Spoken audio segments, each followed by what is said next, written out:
Dave here with Mako Spear Guns, and Dano and I would like to share with you a neat way to roll up your float line to avoid twisting, tangles, and knots.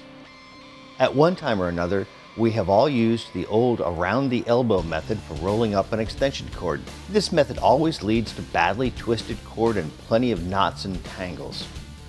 Some divers mistakenly use this method for float lines as well. Even though good quality float lines are equipped with a swivel, this around the elbow method of rolling up a float line can still cause twisting, tangles, and knots in even the highest quality float lines. In this video, Dano is illustrating a method of line management used by mountain climbers, Sherpas, special forces, and rescue personnel. For float lines, we call it the Mako method, but it's been around for years. Notice how this method employs a back and forth motion, each time reversing the direction of the line.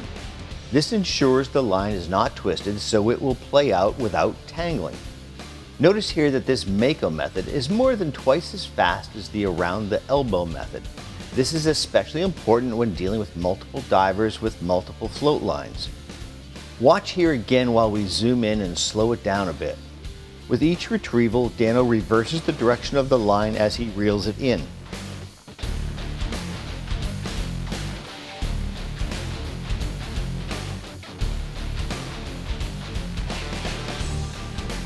Now watch as he lets the line out. Again, we slowed this down so that you can see how there is no twisting of the line and no chance for tangling.